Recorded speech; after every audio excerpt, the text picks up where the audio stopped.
Donc salut François. Salut Vincent. Je vais présenter d'abord la société, qu'est-ce qu'on fait, où on est, comment on travaille, pour aller rapidement sur le thème, premier thème d'aujourd'hui, le Ouais. BMS. Donc nous, on est la société Prolithium Ruezo. C'est une société basée en Chine avec des Français à l'intérieur. Mhm. On est une équipe avec essentiellement des ingénieurs. On développe des équipements qui sont pour tout ce qui concerne la batterie, qui va finalement aider l'utilisateur, voire permettre de proposer de nouvelles solutions. Il y a Ok. les deux. Il y a un côté, on aide, et de l'autre côté, on propose des nouvelles solutions. Ok. Voilà. Donc, pour continuer les explications, aujourd'hui, on va attaquer sur le thème du BMS. Ouais. Le BMS, c'est la carte électronique qui se situe dans la batterie. C'est une carte qui fait un peu peur, en fait. Et on va en parler à la fois de ce qui existe et également ce que l'on a développé, Mhm. mais de façon assez rapide quand même. On va pas rester des heures dessus. Voilà. Donc, Donc ça, c'est le premier, c'est le prototype du BMS. alors ça c'est une batterie en exemple. C'est une D'accord. batterie qui intègre un BMS. On peut le voir, on le remettra en photo. Donc le principe d'un BMS, c'est de recharger la batterie et de la décharger et de contrôler avec, on voit les câbles, les connexions sur chaque cellule, Ok. de contrôler le bon fonctionnement. D'accord. Donc il y a une question de contrôle qui est la sécurité et de charge et d'utilisation. C'est un peu Ok. comme un tableau électrique de maison de sécurité, pour faire D'accord. simple. Ok. C'est un pilote. C'est un Ouais. pilote pour contrôler la batterie. Ouais, voilà. Et donc là, par exemple, sur cette batterie-là, s'il y avait un défaut de la batterie, Mhm. elle se couperait automatiquement, elle se mettrait en sécurité. Et en fait, on voit une entrée du câble négatif. Donc c'est directement l'entrée des cellules et la sortie négative. Et il y aurait une coupure qui se ferait sur le négatif D'accord. pour éviter l'utilisation s'il y avait un risque éventuel d'incendie, de surchauffe, de problématiques. Donc toutes les batteries ont un BMS. Voilà pour les explications. Maintenant, on va rentrer peut-être un peu plus dans le côté utilisateur débutant des problèmes que l'on peut rencontrer. D'accord. Et pourquoi tu fais un nouveau BMS?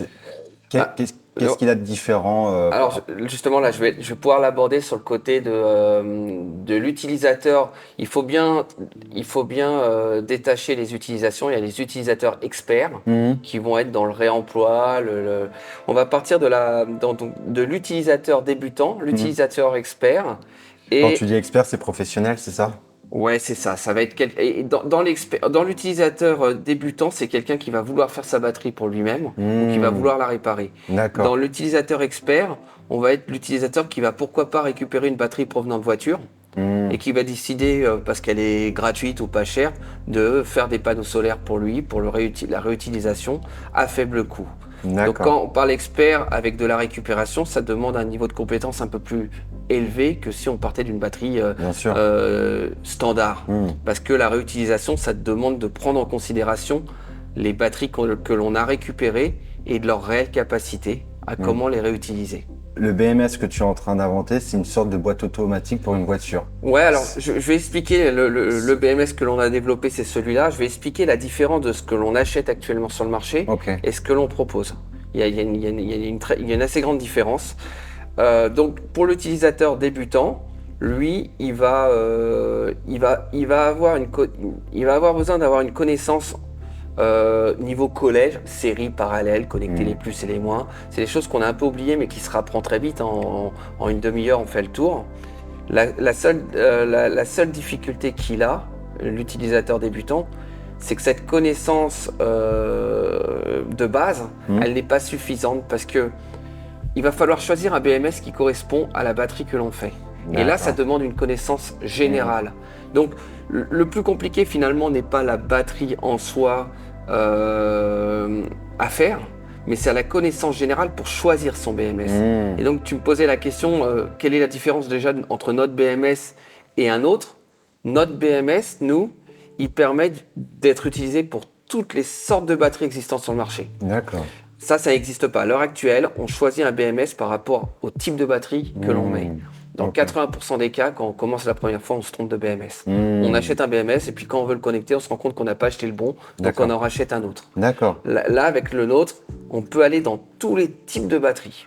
Donc il n'y a plus cette question de dire je dois connaître vraiment avant d'acheter Ouais. à quoi je vais m'en servir. Oui, Et s'il y a un courant continu, un courant alternatif, Ouais, puis- les ampères, les c'est volts. ça, les courants, les tensions, puis il y a surtout les types de cellules que l'on utilise dedans n'ont pas les mêmes caractéristiques, les mêmes réglages. Et le BMS doit être choisi en fonction des cellules qui sont à l'intérieur. Je Donc comprends. on passe beaucoup de temps avant de choisir, et ça avec le nôtre on l'évite directement. Ça c'est un point très positif. Ouais, tu fais en fait un BMS universel. Voilà, si on utilise des cellules, alors on va parler de noms un peu chinois sur ce coup-là, sans vouloir faire de blague, mais on prend des cellules LFP ou NMC, ça parlera à pas grand monde pour un débutant. Mais le fait de pouvoir utiliser quelle que soit la cellule et de s'y intéresser uniquement lors de l'assemblage, ça fait gagner beaucoup de temps. Ça fait gagner, apprendre le niveau collège, le plus, le moins, on en a pour une demi-heure. Mais si on doit comprendre quel type de BMS on doit choisir, on en a tout de suite pour 4-5 jours d'apprentissage. Oui, Donc, puis en plus, on est bourré de doutes et on n'est pas sûr. et dans 90% des cas, on retourne le BMS, on le paramètre mal. Et alors que notre BMS, il a été développé pour aller dans toutes sortes de batteries. Oui, puis, Donc, et puis ça poussera les gens à bricoler eux-mêmes et sans avoir trop peur. c'est ça. Alors pourquoi, et je vais le montrer, je vais aller le chercher là si je le trouve.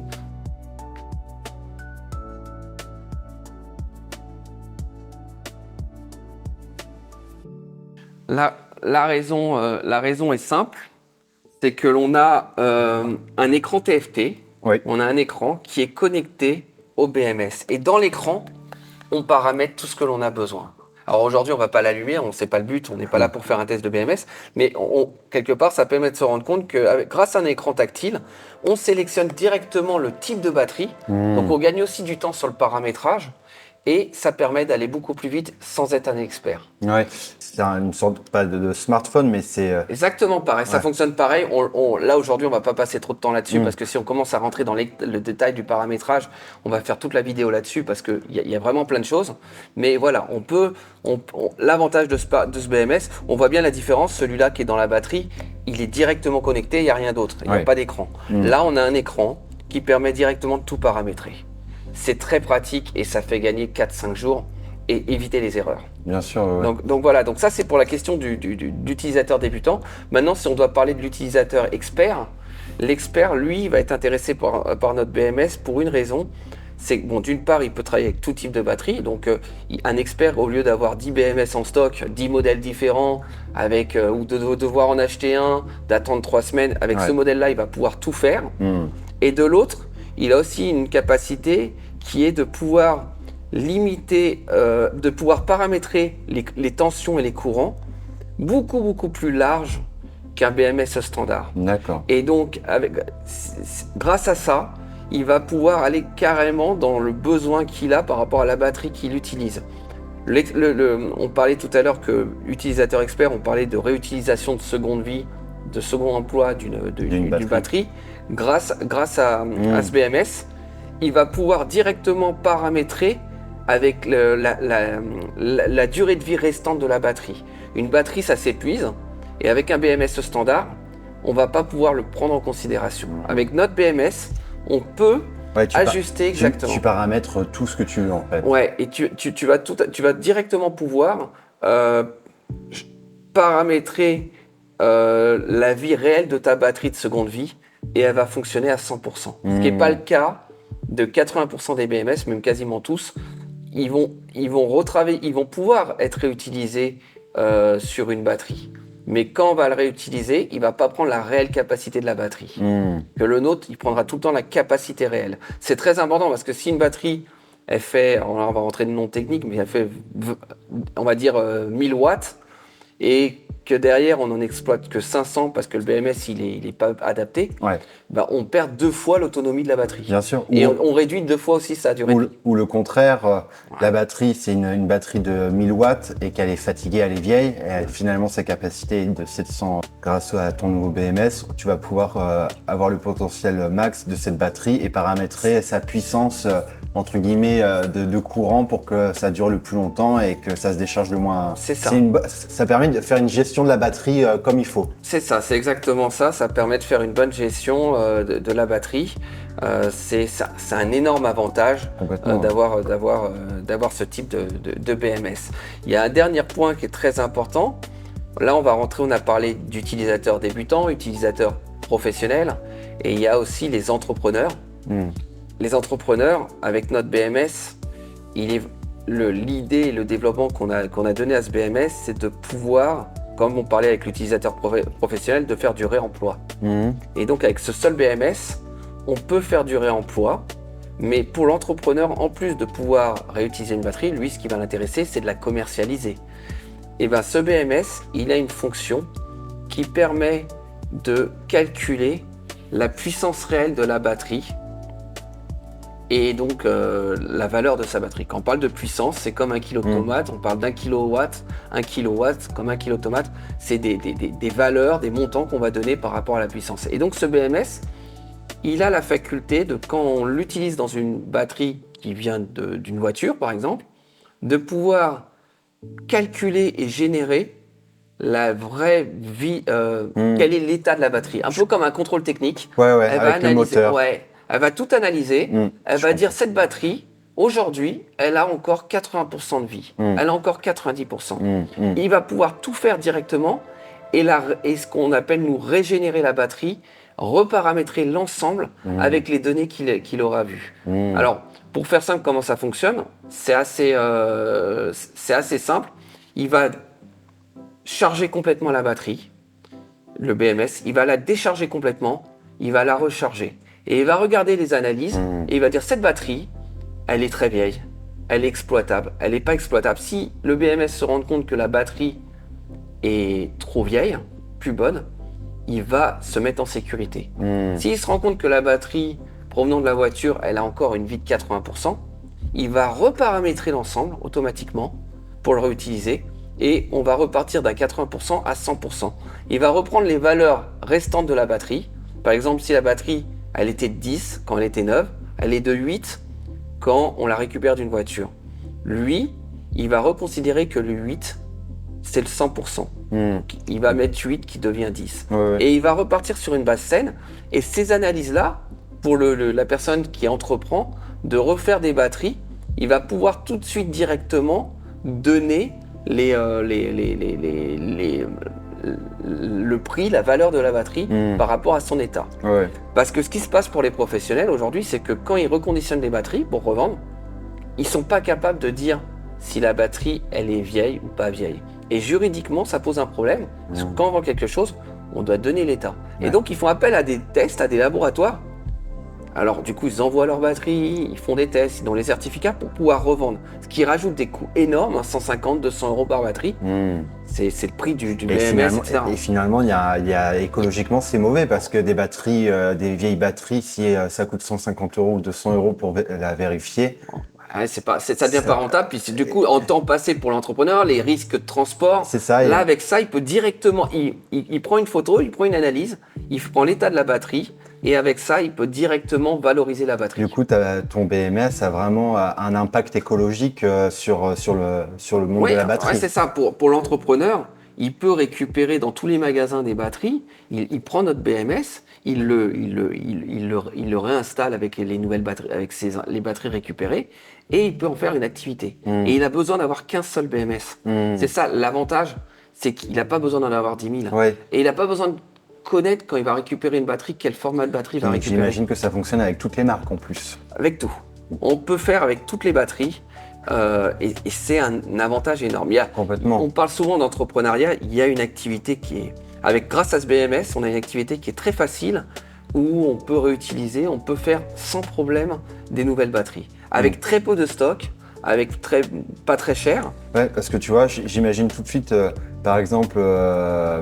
les recycleurs. Les recycleurs, même ceux qui récupèrent les voitures, les casses automobiles. Les casses automobiles, toutes les batteries, ils peuvent les contrôler, puis après les revendre. Aujourd'hui, il y a tout un tas de casses automobiles. Ils ont des batteries, ils ne savent pas quoi en faire. C'est ça. Parce qu'en fait, il y a tellement de maillons de la chaîne pour réussir à refaire une batterie il jette l'éponge, il préfère donner ça à quelqu'un d'autre ou attendre. Mais avec ce type d'équipement, ils arrivent. Alors on n'est pas rentré dans les données techniques, mais on est sur un BMS parce qu'on parle de puissance qui peut aller jusqu'à 9 kW. 9 kW, 9 kW, c'est 2 fois plus que la moyenne sur le marché. Aujourd'hui, quand on fait des modules, même pour des panneaux solaires de maison, on utilise 4,5 kW.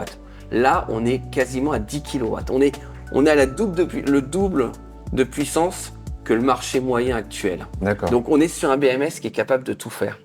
Et on est sur des prix très très bas. Alors, en plus, là, on va rentrer sur le côté achat, comment ça se passe, même si on ne peut pas encore donner les prix. C'est que on peut les envoyer par DHL et les gens les reçoivent en 3 jours. Le coût d'un DHL, là, on les connaît à peu près, c'est une quarantaine d'euros. Donc, c'est pas grand-chose. N'importe où dans le monde, quarantaine d'euros, on envoie et le client il peut directement les utiliser. Son résultat final du BMS, tu vois... Là c'est celui-là, hein, concrètement, il n'a pas de changement, c'est celui-là. Et donc les gens vont le rentrer dans une box. Alors il y a les deux, on le propose en solution nue pour que le client il l'intègre lui-même et en solution coffrage plastique, où on peut le mettre en externe. Il y a des gens qui préfèrent le mettre comme là dans l'exemple de cette batterie à l'intérieur. Je comprends, ça va être plutôt dédié pour les professionnels et avec la box ce sera plutôt pour les personnes amateurs. C'est ça, eux ils branchent, mais il y a aussi des fois les entrepreneurs, ils peuvent gagner du temps justement. Il y a très peu de BMS externes aujourd'hui sur le marché. D'avoir un BMS dans un coffrage, ça permet d'éviter de manipuler le BMS et de pouvoir directement connecter les lignes dedans. Et le professionnel, il peut aussi gagner du temps là-dessus. Avec des COS, j'imagine, qui sont sortis de la box. On donne les câbles et tout. Et puis, si ça intéresse, on peut faire également des vidéos pour expliquer comment connecter. On peut pas faire une première vidéo en expliquant la totalité parce que sinon on va passer 2 heures. Mais là, d'avoir une vidéo qui explique comment ça fonctionne. Le dernier point, c'est que le BMS, il permet de connecter d'autres batteries ensemble. Donc avec un BMS, on fait une batterie, mais on peut faire 10 batteries et les connecter ensemble et les 10 BMS vont communiquer ensemble pour garder le même paramétrage. D'accord. Et donc c'est un BMS intelligent, on appelle ça comme ça, smart. Donc là, sur un seul BMS, tu peux brancher 10 batteries en série. Sans problème. On peut en brancher à l'appel. Et il va comprendre qu'il y a 10 batteries. Il va travailler avec, il va comprendre. Et il va faire une gestion, s'il en a une, si par exemple sur les 10 batteries, il y en a une qui a 60, d'autres 70% et d'autres à 90%, il va les gérer pour faire en sorte qu'il y a... Alors, le point également qualité, parce qu'on peut se dire, mais ça tombe en panne, ça fonctionne comment, c'est peut-être pas fiable. Nous, on est quand même une entreprise en Chine, chinoise, mais on est des Français à l'intérieur, on raisonne pour faire de la qualité, des produits qui vont dans le long terme. Sur ce modèle-là, on l'a pas mis sur l'échantillon parce que c'est pour une présentation, mais il y a ce qu'on appelle les MOVSET à l'arrière, c'est des petits composants électroniques qui ont tendance à griller facilement sur les BMS. Et nous, on a développé un radiateur qui se pose dessus avec un gaz, un peu comme un réfrigérateur, qui balance entre le chaud et le froid, qui lui va tout le temps garder les MOVSET froids, ce qui va éviter les surchauffes. Donc on a le petit radiateur, c'est le bonus, c'est quelque chose qui vaut de l'or. On l'a développé, c'est l'entreprise qui nous fabrique le radiateur. Ils fabriquent les radiateurs pour les serveurs informatiques HP. Donc c'est vraiment du très haut de gamme. Ça ne veut pas dire qu'il est plus cher le BMS, mais pour nous c'est important parce que le BMS, on ne veut pas qu'il dure 1 an ou 2 ans ou 3 ans. On veut qu'il dure 10 ans, qu'il dure... Et donc il faut qu'il y ait une stabilité dans la température. Et on ne veut pas mettre des ventilateurs, des blocs aluminium extérieurs, parce que là ça rajoute des coûts. Des ventilateurs, ça dépense de l'énergie.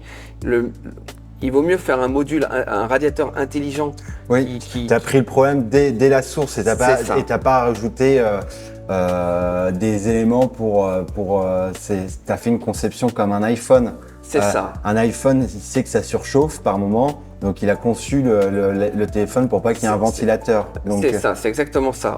L'iPhone ou même le Mac, c'est constitué comme ça, de cette manière-là. Donc tu as pris le problème à la source et tu as trouvé la solution. Et tu t'es pas dit, je vais rajouter un ventilateur pour... Non, parce que le ventilateur, c'est une solution, c'est un peu la même façon si on mettait une clim et on laisse les fenêtres ouvertes. En fait, c'est pas la meilleure solution. La meilleure solution, c'est d'abord boucher les pertes. Ce BMS, il a été développé pour répondre à toutes les demandes.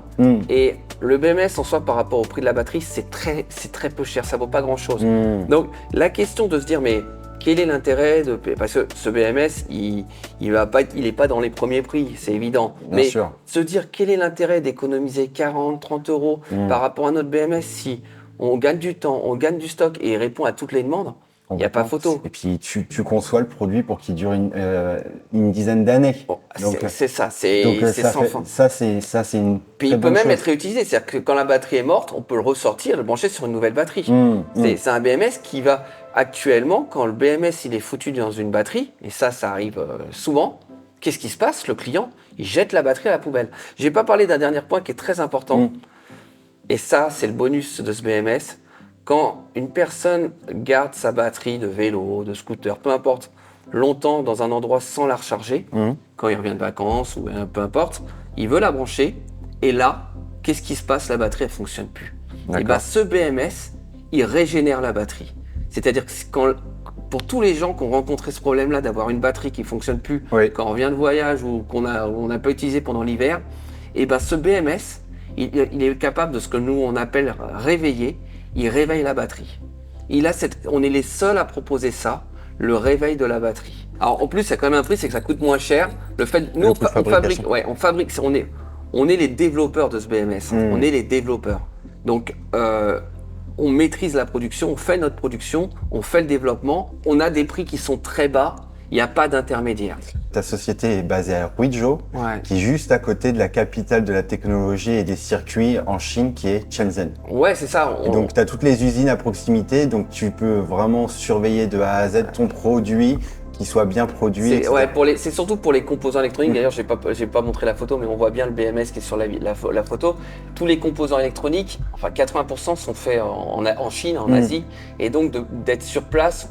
On achète nos composants nous-mêmes, on développe notre carte électronique et on les soude. On fait tout chez nous. On fait tout parce qu'on veut être sûr que ça fonctionne bien. Et voilà. Mais d'ailleurs, on accompagne les entreprises. On a fait là, tu parles d'activités que l'on a. On accompagne aussi les projets, les entreprises qui sont en Europe, en France, un peu partout. D'autres projets qui sont liés à l'électronique. Les axes d'amélioration, s'il y a des gens qui disent ouais, le BMS il est bien, mais pourquoi tu fais pas ça? Ça serait quand même bien. Bah, nous, on est ouvert à toutes ces demandes-là. Voilà, on est ouvert à toutes ces demandes-là. Et puis c'est fabriqué en Chine, mais c'est parce que pour le moment, il n'y a que la Chine qui fait du bon électronique pour pas trop cher. On entend souvent ça, on entend le côté de dire ouais, la Chine, la qualité c'est moyen, c'est pas sûr. C'est vrai, c'est pas vrai, parce qu'aujourd'hui, tout est fabriqué en Chine. Les grandes marques, les grands constructeurs, tout le monde fabrique en Chine. Si je me trompe pas, c'est qu'en Chine, il y a toutes les matières premières qu'on ne trouve pas dans les autres pays. Et c'est pour ça que si la main-d'œuvre est moins chère, il y a une expérience et il y a la matière première qui est en Chine. Donc, c'est ça. Et puis il y a la question de la question de la qualité, c'est la question de moyens que l'on met dedans. Tout à fait. Moyens dans le temps passé, moyens dans ce qu'on va sortir en résultat. Exactement. Et on peut faire des choses très vite qui vont pas fonctionner longtemps ou pas cher. Nous, on a voulu maîtriser toute la chaîne pour pas être dans le pas cher, mais pas être dans le cher. Pour être dans quelque chose qui se positionne bien. Voilà, c'est un peu ça, quoi. Oui, et puis ce que les gens oublient, c'est que quand c'est fabriqué en Chine et que vous retrouvez les produits en France, c'est que c'est souvent des personnes qui veulent avoir beaucoup de profit et pas forcément un bon produit. Et les gens imaginent que la Chine fabrique que des choses de mauvaise qualité, mais c'est parce que les personnes qui vendent ces produits-là veulent faire que du profit, des gros profits. C'est ça. Alors, on a l'avantage, c'est que le BMS, ça reste quelque chose, un composant pas cher dans la partie de la batterie. Donc en fait, les professionnels, globalement, ils vont pas essayer de tirer les prix là-dessus.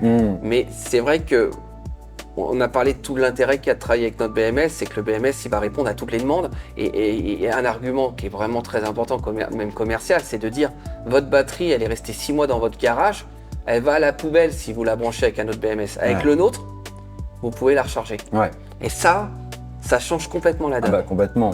Il y a ce côté-là qui va permettre de pouvoir aller au bout. D'après ce que je comprends, c'est que tu as essayé de résoudre tous les défauts des BMS qui existaient sur le marché. C'est ça. Pour faire le BMS, entre guillemets, sur le papier, parfait, et qui soit une sorte de couteau suisse. C'est exactement ça. On a eu le cas parce que la batterie, c'est la même que toi, tu as dans ton scooter en Chine. Tu as oublié, ou on ne sait pas trop malheureusement, mais comme tout le monde, quand il y a une panne, on ne sait jamais le vrai fond du problème.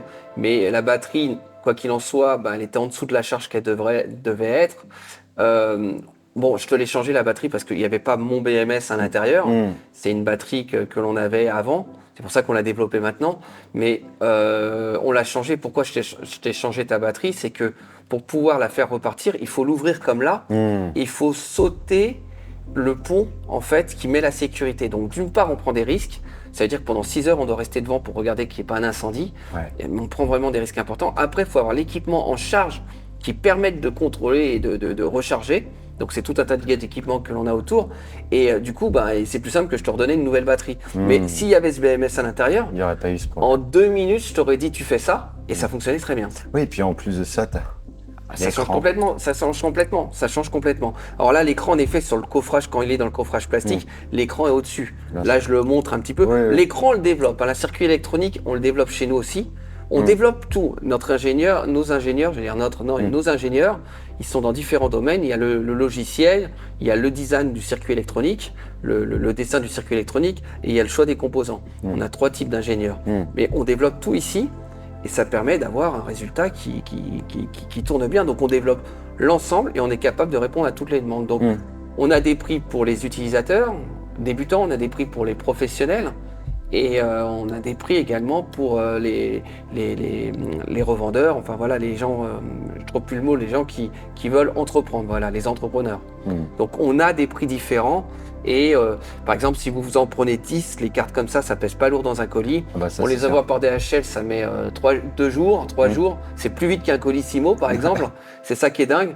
Et ça va coûter 40 €, le même prix de transport qu'il n'y en ait qu'une. Ça va coûter 40 €. Donc le prix, il est très largement amorti, il n'y a pas besoin d'avoir de stock et on est capable de répondre. Je donnerai également en contact ton adresse mail, le contact, parce qu'on en a parlé en off. Ça serait, nous, notre partie de travail, c'est de développer, c'est pas de vendre. Nous, on développe, mais toi qui es sur la partie commercialisation, à un étage en dessous, qui travaille pour la même structure, plus ou moins, on travaille ensemble. Ça va permettre de chapeauter, de travailler sur cette activité et que tu travailles dessus. Complètement. Et du coup, ce BMS, il a un nom? Alors, le nom, c'est PL1, mais non, on l'appelle, c'est vraiment un BMS. C'est sur la marque PL1. D'accord. On a eu souvent la question, mais vous pouvez nous dire quel BMS vous utilisez dans vos études? La réponse, c'est on utilise le nôtre. On n'utilise pas. On est propriétaire. Il n'y a personne qui fait notre BMS. On est les seuls à les faire. Et on y croit. Et voilà, il y a tout un tas d'éléments. On a travaillé un produit qui est facile à utiliser, qui va pour tout et pour tout le monde. Avec également un service client, puisque toi, tu es français en Chine aussi, qui permet de répondre en français, de répondre à des gens qui ont besoin d'avoir des éléments techniques et des réponses. Et puis mes équipes, pareil, il y a des personnes qui parlent anglais, chinois. Voilà, donc on peut répondre à toutes les demandes. Alors, j'ai pas précisé, mais on rentre dans le technique un petit peu, donc si les gens ne comprennent pas, il faudra poser des questions, il n'y a pas de souci. Mais on est sur une connexion en 36S, donc ça veut dire qu'on peut connecter 36 cellules ou cellules cumulées ensemble. C'est-à-dire qu'on peut avoir un S, une connexion série avec 4 cellules dedans. Donc on peut en connecter 36 dedans.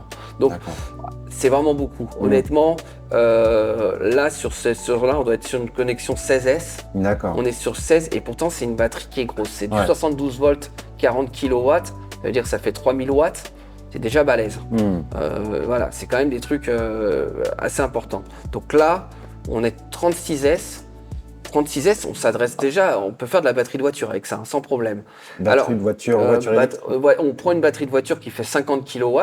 50 kW, c'est une voiture type Peugeot, Renault, qui est électrique, 100% électrique.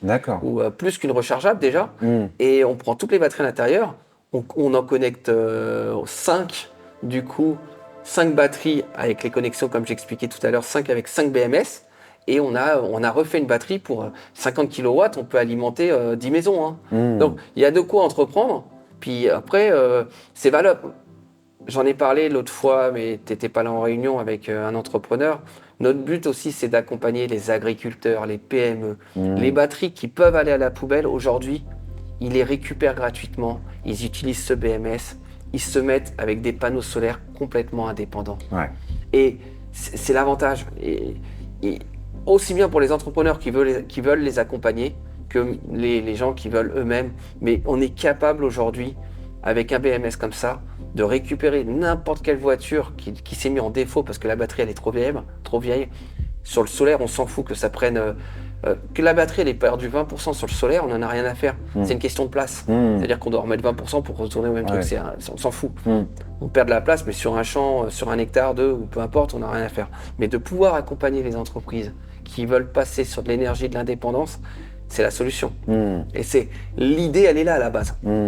Elle est là. On est sur des dossiers à Londres en ce moment, sur ces histoires de recharge. En Roumanie aussi. Donc, il y a vraiment une demande. De toute façon, on sait que l'électricité, c'est entre guillemets l'énergie du futur, même si c'est déjà l'énergie actuelle. Et c'est surtout ce qui fait peur, c'est le après des batteries, parce qu'on ne sait pas quoi en faire. Et justement, là, avec ton BMS, ça permet de donner des secondes vies à toutes les batteries fatiguées pour faire autre chose. Et comme tu expliques, par exemple, pour les panneaux solaires, des vieilles batteries que tu utilises pour les panneaux solaires pour après alimenter une petite maison, des choses comme ça. Donc... Oui, aujourd'hui d'installer soi-même des panneaux solaires ou les faire installer en rajoutant les batteries qu'on a récupérées, les batteries, je ne vais pas donner des conseils en allant dans cette direction parce que je m'attirerais des ennuis, mais on peut les avoir gratuites, les batteries, aujourd'hui. Et donc, du coup, par exemple, pour un agriculteur qui a des équipements la nuit qui ont besoin de fonctionner, des arrosages par exemple, d'utiliser des batteries lithium qu'on a eu gratuitement pour arroser toute la nuit, le ratio il n'est pas très compliqué. On a un ratio de puissance, si on a 1000 watts de batterie, on va avoir 2000 watts de panneaux solaires. On a un ratio à peu près de 2. Il y a des sociétés françaises qui nous contactent, qui sont des entreprises d'État, qui vont revendre leurs batteries en Suisse parce qu'ils ne savent pas comment faire ou ils ne veulent pas dépenser de l'argent, ils ne veulent pas s'y intéresser. Et la Suisse va les revendre en Pologne, en Ukraine ou en Allemagne. Donc il y a un circuit de pollution, un circuit complètement incompréhensible, c'est-à-dire qu'on perd de la valeur qui pourrait servir à nos entreprises. Bon, le but, c'est pas d'aller vraiment dans ces sujets-là, mais il y a vraiment aujourd'hui un côté illogique du réemploi et de la revalorisation. La vraie revalorisation, c'est pas d'aller à 3000 km. L'agriculteur, il y en a tout autour. Je prenais le cas de l'agriculteur, mais il n'y a pas que ça. Il y en a dans tous les départements et dans toutes les régions. Il y en a partout. Donc, pourquoi aller si loin quand on peut faire quelque chose de proche, quitte à même le revendre? Je donne des idées, mais l'entrepreneur qui veut faire des batteries, qui les loue à un agriculteur parce qu'il doit avoir un retour à l'investissement, il peut les louer. À Londres, actuellement, on travaille sur un dossier comme ça, avec la Roumanie. Ils revendent la consommation, ils font comme un abonnement EDF. Et donc, on peut vendre des services accompagnés. Et tout ça en partant du gratuit. On part du gratuit. C'est pas le prix des BMS. Encore une fois, je connais pas encore le prix, mais ça vaut, parce que tout le monde va dire, mais ça vaut combien? Ça vaut 200 € maximum. Alors je dis les prix, ça peut valoir entre 150 et 300 €. Je vais partir large. Mais ça coûte pas 500 €, ça coûte pas 1000 €. Puis ça va peut-être coûter 150 €, 200, 300. Tout dépend les quantités. Oui, mais on sait que la matière première bouge tout le temps, donc. Faut nous faire les demandes en quantité et on peut répondre au prix. Mais on est entre 150 et 300 €. Mais si on met 300 € pour 10 kW de batterie, 10 kW de batterie, ça se vend, aujourd'hui le kilowatt se vend 200 €. Donc il y a 2000 € de batterie. C'est même un peu plus, c'est plus 3000 € de batterie pour 10 kW, c'est à peu près 3000 € de batterie. Donc c'est pas 200-300 € qui vont faire une fortune sur le... Donc ça coûte pas cher, faut pas s'inquiéter là-dessus. Il faut juste se dire, il y a des solutions, il faut nous contacter, on va mettre l'adresse mail, te contacter, on va mettre ton adresse de contact plutôt commercial, moi le contact plutôt technique, et puis on va avancer dans ce sens-là, quoi. Bon, en tout cas, je te remercie pour cette présentation pour le BMS. En tout cas, du coup, ce sera... Là, c'est prêt, là, il est prêt, c'est pour ça qu'on le présente maintenant. Là, on montre un produit brut, mais le produit, il est fini maintenant, il est vendable. On va juste prendre les commandes avec les clients et voilà, et assurer le service, et on va attaquer à présent. Ok. C'est vraiment tout nouveau. On a passé du temps quand même. Alors, les ingénieurs, j'en ai pas parlé, mais il y a une équipe derrière, à la fois en Chine et à la fois en France. On a également d'autres, pour parler de développement, on a d'autres développements en cours. On en a un sur la charge de voiture électrique par le sol. C'est-à-dire, au lieu de connecter sa voiture électrique avec un câble, on la charge par le sol, ça va faire partir d'une autre série vidéo, Oui, on travaille dessus, et ça va être sur ta voiture, tu vas être le cobaye. Ouais. Donc c'est une charge de 22 kW, c'est énorme. On charge une voiture en 2h30 par le sol. Du moins la première voiture en Chine. Et qui est stable. C'est-à-dire qu'aujourd'hui, on va dire oui, on a déjà vu Tesla acheter des technologies comme ça, oui, mais elles ne fonctionnent pas. Aujourd'hui, ils ne les exploitent pas. Nous, la nôtre, elle fonctionne, la technologie. Là, on est en train de passer d'un stade prototype à standardiser et industrialiser. Voilà, c'est ça, pour que la carte elle soit produisable. Donc on est là-dessus, on a encore 1 mois et demi, puis on a un autre équipement qui est de permettre de réutiliser, là je peux pas trop parler, mais de réutiliser des vieilles batteries directement, de remplacer les batteries acide, plomb, les batteries plomb, par des batteries lithium sans devoir changer tout le réseau. Donc ça aussi c'est en cours, c'est une technologie de malade, on a bossé 4 ans dessus, beaucoup d'argent, des ingénieurs à tout bout de champ. On parle de développement à millions d'euros, c'est du million d'euros. Et c'est quelque chose qui va cartonner, où il y a eu vraiment un gros développement. On peut remplacer n'importe quelle batterie avec n'importe quelle batterie. Là, c'est un BMS qui permet d'utiliser n'importe quelle cellule. Ce BMS permet de remplacer n'importe quel type de cellule. Le développement qu'on est en train de finir de développer, on peut remplacer n'importe quelle batterie avec n'importe quelle batterie. On peut mettre de l'hydrogène, de la batterie plomb, de la batterie lithium avec n'importe quel équipement. C'est un module ultra intelligent. Donc là, ce produit-là, c'est notre bébé, on l'attend bientôt et on en parlera. Ok, je te remercie Vincent pour cette présentation et toutes ces explications. Et puis, de toute façon, vous allez...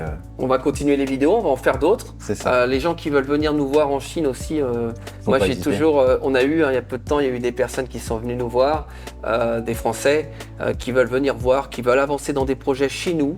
On est ouvert, il n'y a rien à payer. Des gens qui veulent être formés chez nous, c'est ouvert aussi. On n'est pas là pour dire non, on veut personne, c'est gardé. Non, quelle que soit la personne qui est intéressée sur un projet qu'elle a, utiliser notre équipement, nos ingénieurs, sur des choses qu'on peut faire en commun, ou même des entreprises qui veulent s'installer, on est ouvert là-dessus.